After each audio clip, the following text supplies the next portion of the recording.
அடுத்ததாக ஒரு கேள்வி, என்ன கேள்வி என்று சொன்னால், இது நல்ல ஒரு கேள்வி.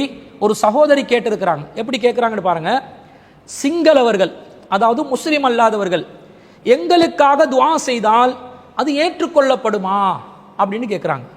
கொழும்புல இருந்து ஒரு சகோதரி, அவங்களோட பேரை குறிப்பிடலை, ஆனால் அவங்க என்ன கேள்வி கேட்குறாங்க, ஒரு சிங்களவர், ஒரு முஸ்லீம் அல்லாத ஒருவர் எங்களுக்காக துஆ செய்கிறாங்க, நாங்கள் ஏதாவது அவங்களுக்கு உதவி செஞ்சோம்னு வைங்களே, உங்களுக்கு கடவுளுடைய ஆசீர்வாதம் கிடைக்கட்டும், உங்களுக்கு 30 முக்கோடி தெய்வங்களுடைய கருணை கிடைக்கட்டும், அல்லது அவர்கள் வழிபடக்கூடிய சிவனாகவோ விஷ்ணுவாகவோ முருகனாகவோ பிரம்மனாகவோ யாரோ ஒரு கடவுளுடைய பெயரை சொல்லி மேற்கோள் காட்டி இந்த கடவுளின் ஆசீர்வாதம் உங்களுக்கு கிடைக்கட்டும் என்ற மாதிரி, அல்லது நீங்க நோய் நொம்பலம் இல்லாமல், கடவுள்களோட பேரே சொல்லாம, உங்களுக்கு நோய் நொம்பலம் இல்லாம நீங்க நல்லா வாழணும், ஆரோக்கியமா வாழணும், குழந்தை செல்வங்களை பெத்து எடுக்கணும், நீங்க சீரும் சிறப்புமாக இருக்கணும் என்று சொல்லி அவர்கள் பிரார்த்தனை செய்தால் அந்த பிரார்த்தனைகள் அல்லாஹ்வினால் கபூல் செய்யப்படுமா, ஏற்றுக்கொள்ளப்படுமா என்று தான் கேள்வி கேட்கிறாங்க. இந்த விஷயத்துல முஸ்லிம் அல்லாதவர்களுடைய பிரார்த்தனைக்கு மார்க்கத்தில் 2 விதமான நிலைப்பாட சொல்லுது. முதல் நிலைப்பாடு என்னன்னு சொன்னா, சாதாரண நேரங்களில் முஸ்லிம் அல்லாதவர்கள் பிற மத நம்பிக்கையில் தான் இருக்கிறாங்க, அல்லாஹ் அல்லாதவர்களை தெய்வங்களாக கருதி சக்தி இருப்பதாக நினைத்து அவர்களுக்கு வழிபாடு நடத்தி பிரார்த்தனை செய்து பூஜை செய்து அவர்கள் வழிபட்டு கொண்டு தான் இருக்கிறாங்க. இந்த நிலையில் இருக்கக்கூடிய ஒரு முஸ்லிம் அல்லாதவர் நமக்காக துஆ செய்தாலோ அல்லது அவங்களுக்காகவே அவங்க துஆ செய்தாலும், அவங்களுக்காக அவங்க வணங்கக்கூடிய வழிபடக்கூடிய கடவுளிடம் துஆ கேட்கிறாங்கன்னு வைங்க, அப்படி துஆ செய்தாலும், அல்லது அவங்க நாங்க வழிபடக்கூடிய ஒரே கடவுளான அல்லாஹ்விடம் அவர்கள் கையேந்தி, அல்லாஹ்வே இந்த முஸ்லிம் சகோதரன் எனக்கு உதவி செஞ்சதுனால உங்களோட அந்த பக்தருக்கு நீங்க நிறைய கொடுத்துருங்க, அவங்கள ஆரோக்கியமா வச்சிருங்கண்டு நம்முடைய இறைவன் அல்லாஹுவை, அவர்களுக்கு அல்லாத இறைவன், ஆனா புரிஞ்சு கொள்றதுக்காக சொல்றேன், அவர்கள் வழிபடாத முஸ்லிம்கள் வழிபடக்கூடிய ஏக இறைவனாகிய அல்லாஹ் கிட்ட பிரார்த்தனை செஞ்சு அவர்கள் பிரார்த்தனைகளில் ஈடுபட்டாலும் அந்த காஃபிர்களுடைய பிரார்த்தனையின் நிலை என்ன தெரியுமா? அல்லாஹ் குர்ஆன்ல சொல்றான், சூரத்துர் ரஅத் 13வது அத்தியாயம் 14வது வசனத்தில் அல்லாஹ் சொல்கிறான், வமா துஆஉல் காஃபிரீன இல்லா ஃபீ லவால், காஃபிர்களுடைய பிரார்த்தனை வீணில் தான் முடியும் என்று அல்லாஹ் சொல்கிறான். காஃபிர்களுடைய பிரார்த்தனைகளுக்கு எந்த அங்கீகாரமும் இல்லை. ஒரு முஸ்லிம் அல்லாதவர் அவருக்காகவே அவர் வழிபடக்கூடிய தெய்வத்திடம் பிரார்த்தனை செய்தாலும் அந்த தெய்வம் உண்மையில் இருக்கிறாங்களா? இஸ்லாமியர்களுடைய பார்வையில அப்படி ஒரு தெய்வம் இருக்குதா? இல்ல. லா இலாஹ இல்லல்லாஹ், வணக்கத்துக்குரியவன் அல்லாஹ்வை தவிர வேறு யாரும் இல்லை. வேறு யாரும் இல்லாட்டி அவங்க கற்பனையாக ஒரு தெய்வத்தை உருவாக்கி அந்த தெய்வத்திடம் பிரார்த்தனைகளை முன்வைத்தால் யார் அவங்களுக்கு அங்கீகரிக்க போறாங்க? யாரும் அங்கீகரிக்க மாட்டாங்க.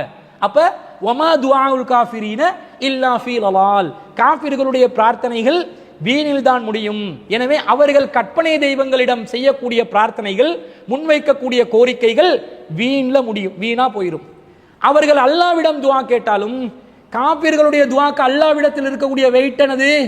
வமா துஆஉல் காஃபிரீன இல்லா ஃபீ லலால், காஃபிர்களுடைய பிரார்த்தனை வீணில் தான் முடியும். அவங்க தான் அல்லாஹ்வை உண்மையான முறையில் ஏற்றுக்கொள்ளவில்லையே. வமா கதருல்லாஹ ஹக்க கதரிஹி, அல்லாஹ்வை கண்ணியப்படுத்த வேண்டிய விதத்தில் அவர்கள் கண்ணியப்படுத்தவில்லை. அல்லாஹ்வே அவங்க ஏற்றுக்கொள்ளல, சும்மா பேருக்காக, ஃபார்மாலிட்டிக்காக, நம்முடைய முகஸ்துதிக்காக அல்லது உதவிக்கான ஒரு பிரதிபலனாக, பிரதி உபகாரமாக, நம்முடைய மனசை குளிர வைக்கிறதுக்காக அவங்க அல்லாஹ் கிட்ட துஆ கேட்டதனால அவங்க அல்லாஹ்வை அங்கீகரித்து ஏற்றுக்கொண்டு ஈமான் கொண்டு அல்லாஹ்வை மட்டுமே வழிபட்ட நிலையில் கேட்ட துஆவா? அந்த துஆவுக்கும் அல்லாஹ்விடத்திலே எந்த ஒரு மதிப்பும் இல்லை. காஃபிர்களுடைய துஆக்கள் வீணில் தான் முடியும் என்பது முதலாவது நிலை. இரண்டாவது நிலை என்ன?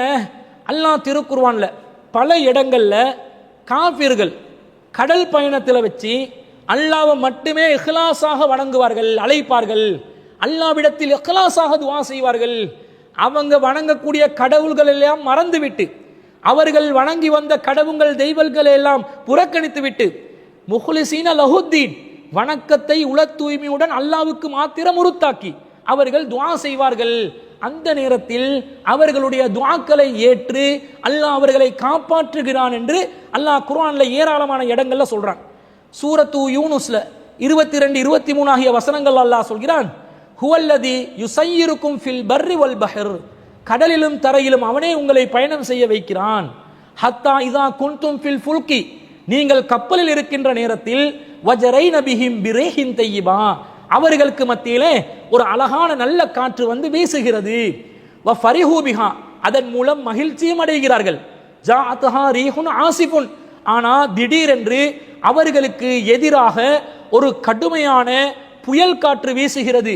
வஜாஹுமுல் மௌஜு மின் குல்லி மக்கானின், ஒவ்வொரு இடத்திலிருந்தும் அவர்களுக்கு எதிராக அலையும் வேகமாக அடிக்கிறது. இந்த நேரத்தில் வவன்னு அன்னஹும் உஹீத பிஹிம், தாங்கள் முற்றிலும் முழுதாக சுற்றி வளைக்கப்பட்டு விட்டோம் என்று காஃபிர்கள் நினைத்து விடுவார்கள். அந்த நேரத்தில் தஅவுல்லாஹ முஹ்லிஸீன லஹுத்தீன, அல்லாஹ்வுக்கு மாத்திரம் வணக்கங்களை உறுத்தாக்கி அல்லாஹ்வை கலப்படம் இல்லாமல் அவர்கள் சுத்தமான முறையில் முஹ்லிஸீன் இக்லாஸாக 100% பியூராக அல்லாஹ்வை பிரார்த்தனை செய்வார்கள்.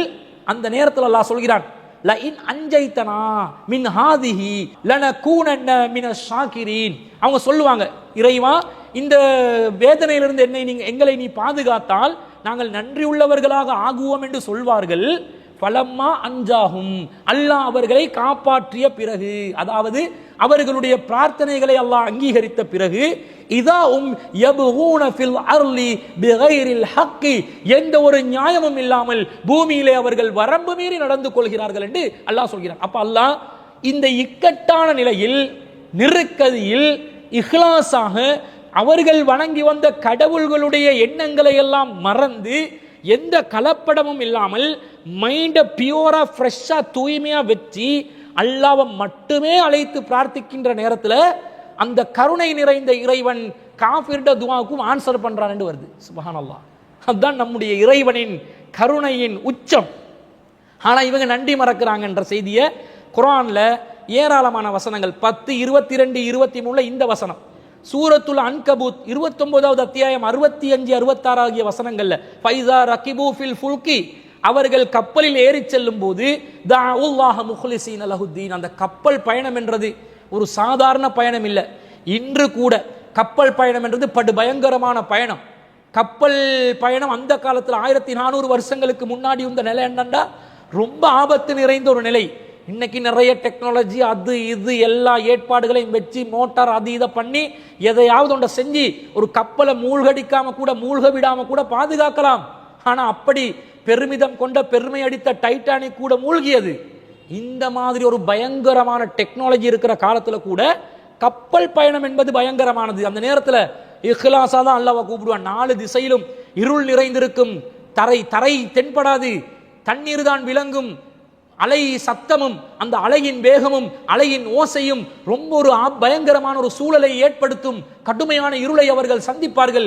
இந்த நேரத்தில் அவர்களுக்கு ஒரே வழி இஹ்லாஸாக அல்லாஹ்வை அழைப்பது மட்டும்தான். அந்த நேரத்தில் அவர்கள் அழைத்தால் பலம்மா நஜ்ஜாகும் இலல் பர்ரி, அவர்களை தரையில கொண்டாந்து சேர்த்த உடனே இதாகும் யுஸ்ரிகூன், மீண்டும் அல்லாஹ்க்கு இணை கற்பிக்கிறாங்க. அப்ப முஸ்ரிக்ட கூட நெருக்கதியான நிலையில இஹ்லாஸா அல்லாஹ்விடம் பிரார்த்தனை செய்கின்ற நேரத்தில் அல்லாஹ் தஆலா அந்த துஆவை ஏற்றுக்கொள்றான் என்ற இந்த விதிவிலக்கான நிலை இருக்கிறது. இது கடல்ல ஏற்பட்டாலும் சரி, உண்மையிலே தரையில ஏற்படுகின்ற ஒரு ஆபத்தின் போதும் சரி, கலப்படமே இல்லாம தான் வணங்கி வந்த சிறுக்கான நிலையை மறந்து அவன் கடவுள் யார் என்றதே மறந்து அல்லாஹ்வை மட்டுமே நினைச்சு உள்ளத்தால இஹ்லாஸா அவன் கேட்டான்டா, அந்த நெருக்கதியில் அல்லாஹ் என்ன செய்கிறான், காஃபிர்ட துஆவா இருந்தாலும் அல்லாஹ் அங்கீகரிக்கிறான் என்ற செய்தியை நாங்கள் இந்த வசனங்கள்ல இருந்து பார்க்கிறோம். இந்த கருத்து சூரத்துல் லுக்மான் 31வது அத்தியாயத்தில் 32வது வசனத்திலையும், சூரத்துல் அன்ஆம் 6வது அத்தியாயத்தில் 63, 64 ஆகிய வசனங்களிலும், சூரத்துல் இஸ்ரா அல்லது பனு இஸ்ராயில் 17வது அத்தியாயத்தில் 67வது வசனங்களிலும்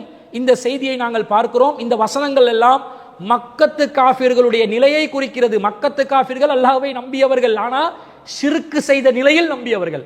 அப்ப முஸ்ரிக்கீன்களாக இருந்த அந்த மக்கத்து காஃபிர்களை தான் அல்லாஹ் குல் யா அய்யுல் காஃபிரூன், காஃபிர்களே லா அபுது மா தஅபுதூன், நீங்கள் வணங்குறதை நான் வணங்க மாட்டேன் என்று அல்லாஹ் சொல்றான். அப்ப அவர்கள் காஃபிர்களாக இருந்தாலும் இந்த மாதிரி நெருக்கதியில அல்லாஹ் அவர்களுடைய துஆக்களை அங்கீகரிச்சிருக்கிறான் என்றது விளங்குது. அப்ப சாதாரண நிலையில ஒரு முஸ்ரிக், ஒரு காஃபிர், அவர் அல்லாஹ்விடத்தில் அவருக்காக கேட்டாலும் அல்லது அவர் வணங்கக்கூடிய தெய்வத்திடம், அவருடைய கற்பனை தெய்வத்திடம் அவருக்காக கேட்டாலும் அல்லாஹ் அதை கபூல் செய்ய மாட்டான். அல்லது பிறருக்காக அல்லாஹ்விடத்தில் கேட்டாலும் அவர்கள் வணங்கக்கூடிய கற்பனை தெய்வங்களிடம் கேட்டாலும் அல்லாஹ் அதை அங்கீகரிக்க மாட்டான், கபூல் செய்ய மாட்டான். அதே நேரத்தில் நெருக்கடியான நிலையில மனசை அல்லாஹ்க்கு மட்டும் உரித்தாக்கி தூய்மையான முறையில் அல்லாஹ் மட்டும் வணங்கி அவங்க கேட்கிற நேரத்தில் அந்த நெருக்கடியில் அல்லாஹ் அவர்களுடைய பிரார்த்தனைகளை அங்கீகரிக்கிறான் என்ற செய்தியை தான் இந்த குர்ஆன் வசனங்களிலிருந்து நாங்கள் விளங்கிக் கொள்கிறோம். அதுதான் அந்த கேள்வி கேட்ட சகோதரிக்கு பதிலாக நாங்கள் பதிவு செய்து கொள்கிறோம்.